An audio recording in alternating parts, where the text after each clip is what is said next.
இந்த அர்பன் வங்கி 1907 ஆரம்பிக்கப்பட்டது. 1907 இருந்து இந்த அர்பன் வங்கியினுடைய இயக்குநர்கள் நடைமுறைகள் நியாயமாக இருந்தது. ஆனால் அந்த வரலாறை நாம் தெரிந்து கொள்ள வேண்டும். எனக்கு முன்பு பேசிய தோழர் குறிப்பிட்டார், கடந்த 15 ஆண்டுகளுக்கு முன்பு நியாயமாக இருந்தது என்று. இல்லை, கண்ணையா என்ற ஆமை உள்ளே நுழைந்த நாளிலிருந்து இந்த அர்பன்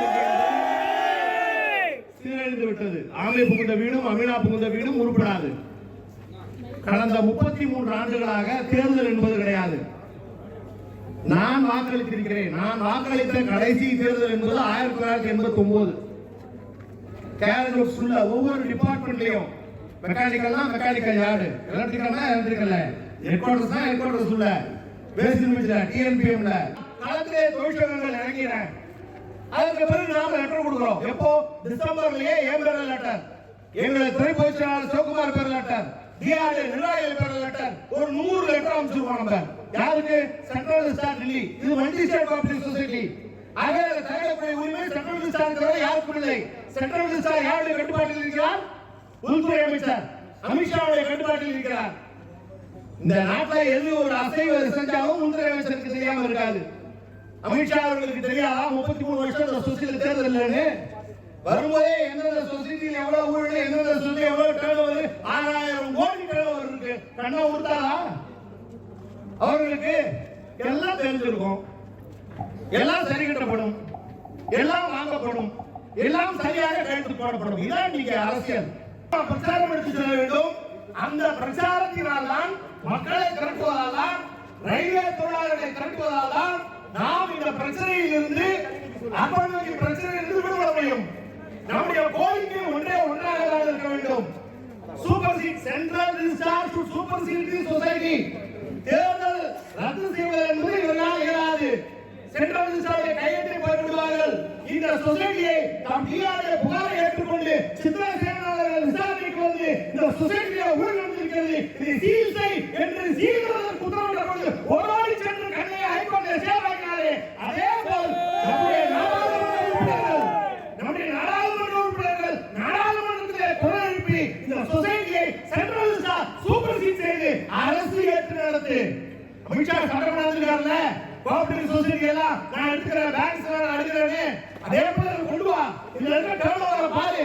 இந்த அரசு டர்னோவர் பண்றோம். எந்த தொழிலாளிகளை அரசு ஊழியர்களாக மாற்றி அதை சூப்பர் சீட் செய்வதை தவிர வேறு வழி இல்லை. சென்ட்ரல் ரிசார்ட் தலையிட்டு 1989 பிறகு கொண்டு வரப்பட்ட அத்தனை தொழிலாளர்களையும் ரத்து செய்து தொழிலாளர்களே அதிமுக தேர்ந்தெடுக்க, தொழிலாளர்களே உறுப்பினர்களே அர்பன் வங்கி உறுப்பினர்களே நேரடியாக டைரக்டர் தேர்ந்தெடுக்குமாறு சட்டத்தை கொண்டு வந்து இவர்கள் அரசு சென்ட்ரல் கோஆபரேட்டிவ் ரிசார்ட் தலையிட்டு 120 கோடி ரூபாய் லாபம் உங்களுக்கு.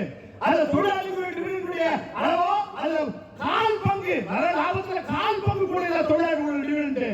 ஆக இவர்கள் தனியார் ஆடிட்டே சொல்கிறது என்றால் அரசு ஆடிட் செய்தால் எவ்வளவு வரும் இல்லையா? முதலீடே போடாம ஒரு மாசத்துக்கு 9.5 கோடி முதலீடே போடாம ஒரு மாசத்துக்கு 9.5 கோடி வருது வருமானம். யோசிச்சு பாருங்க. அதானி பெரியாள் ஆயிட்டாரு, அம்பானி பெரியாள் ஆயிட்டாரு, டாடா பிளேட் அவங்க கொஞ்சமா முதலீடு போட்டிருக்கான். அவங்களுக்கு அரசாங்கத்தோட ஆதரவோட, குஜராத்திகளுடைய ஆதரவோட, பணியாளர்கள் ஆதரவோட, மோடியுடைய ஆதரவோட அவங்க பெரியாள் ஆகலாம், உலக பணக்காரனா மாறலாம். ஆனா முதலீடு போட்டிருக்காரு. இந்த ஆளு முதலீடே போடலையா? ரயில்வே தொழிலாளி பங்கு போடுறதா?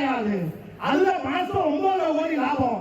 அதுல கணக்கு வழக்கு இல்லாம இவங்க சாப்பிட்டு இருக்காங்கன்னா இதை தட்டி கேட்பதற்கு இந்த அரசும் மத்திய அரசும் ஒன்றிய அரசும் கூட்டுறவுத்துறையும் சென்ட்ரல் ரிசர்வ் துறையும் தயாராக இல்லை என்றால் அனைவரும் சரிகட்டுப்பட்டு உள்ளார்கள்.